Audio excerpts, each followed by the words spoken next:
Bonjour, chers téléspectateurs et youtubeurs. Aujourd'hui, je vais vous parler des dernières années du roi Soleil et le crépuscule du règne.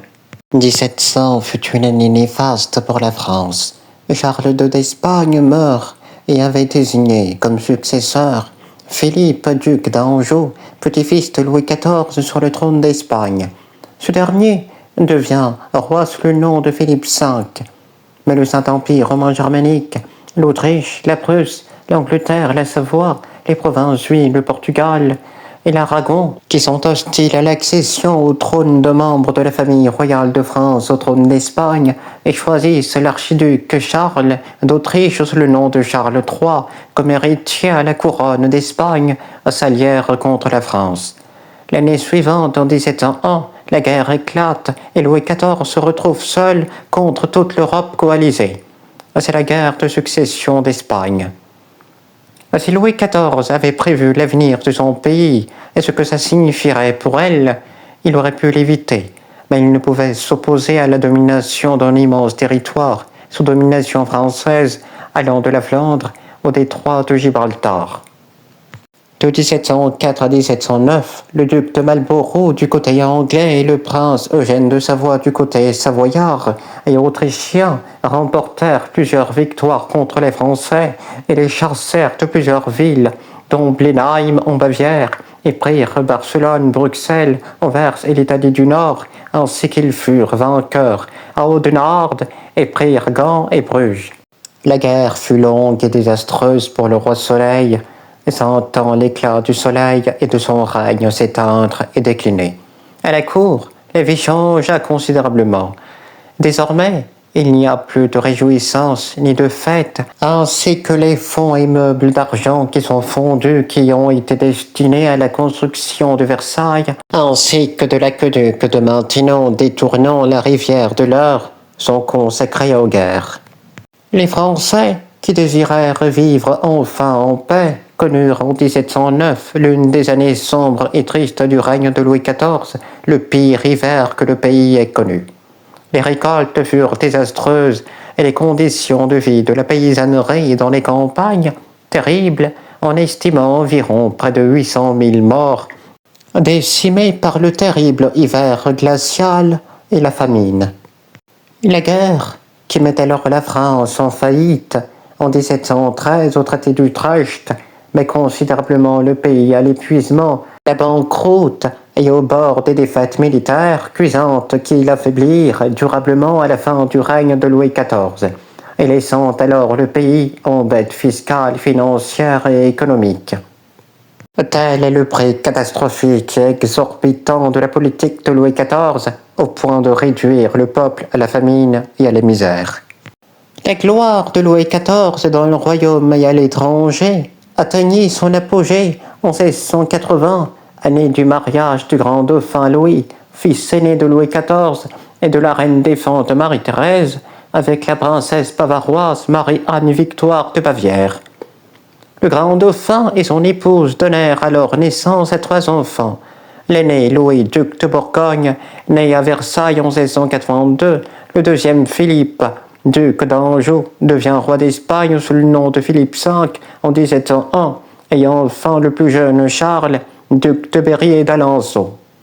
Louis XIV éprouvait une affection pour le duc du Maine et Louis-Auguste, l'aîné, qu'il avait eu avec sa passionnante favorite en titre, Madame de Montespan, mais également à une nouvelle jeune princesse belle, cultivée et brillante, Marie-Adélaïde de Savoie, qui épouse l'aîné des petits-fils du roi, et Louis, en 1696. Celle-ci, très gaie d'ailleurs, prend beaucoup de liberté avec le roi dans les 3 dernières décennies du règne de Louis XIV, dans une cour ayant Versailles triste, qui se vide de ses courtisans et voit disparaître des proches du roi.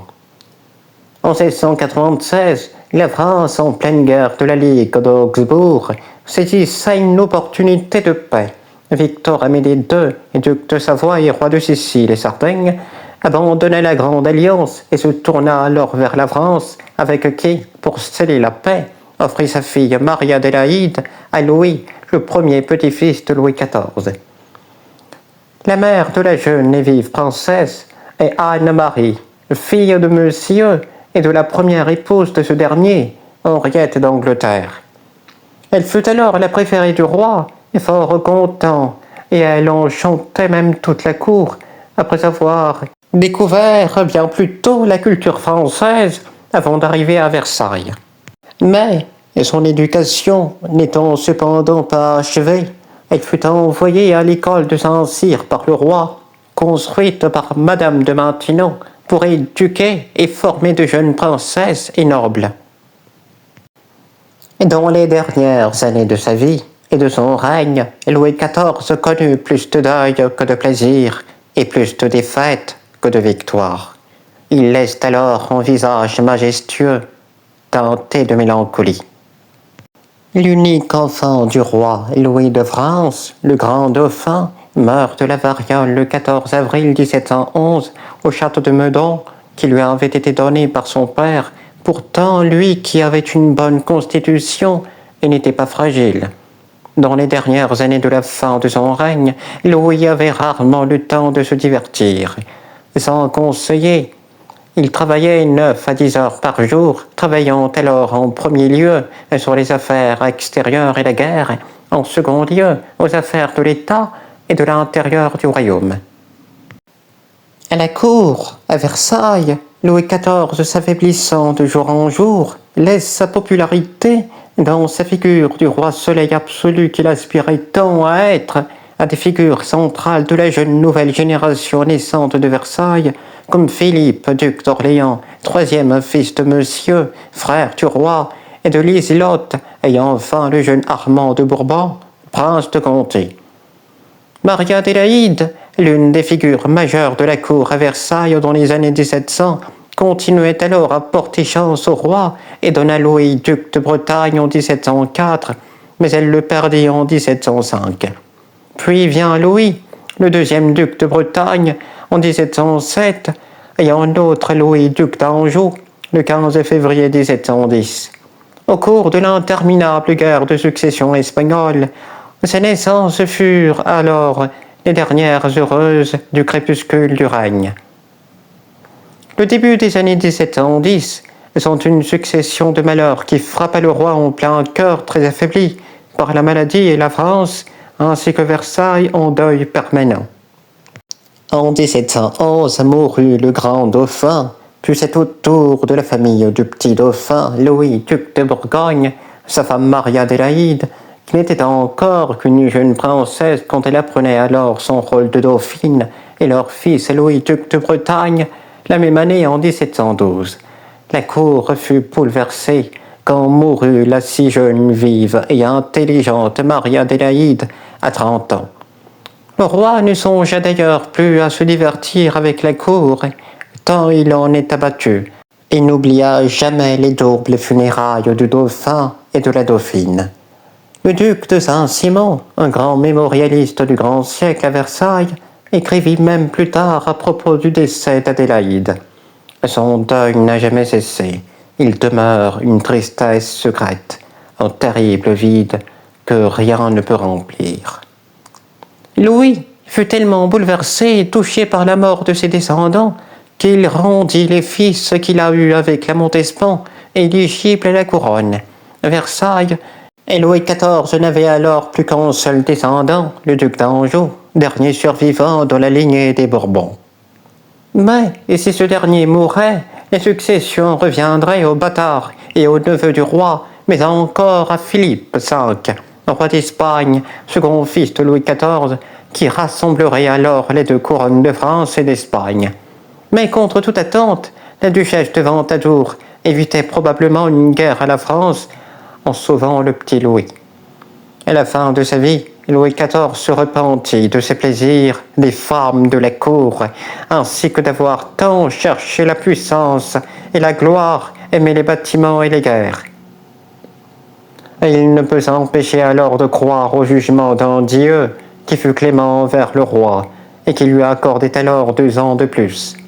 Malade, très affaibli et à Marly, le 10 août 1715, Louis ressent de terribles douleurs à la jambe après un fort mal de tête. Cet épisode est alors suivi de la gangrène qui atteint sa jambe droite, la chair, puis gagne le sang et les os. Le 1er septembre 1715, à Versailles, son pied s'était considérablement noirci, complètement gangréné.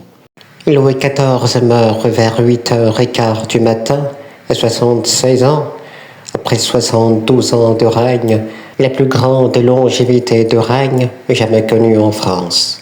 Son arrière-petit-fils Louis, le petit-duc d'Anjou, âgé seulement de 5 ans, lui succède.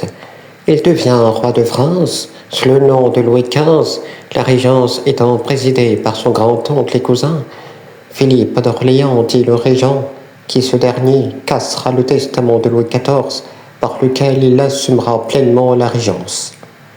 Merci beaucoup d'avoir suivi l'histoire de Louis XIV sur ces dernières années et son crépuscule.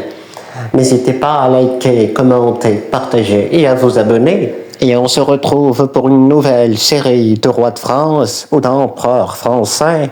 À la prochaine.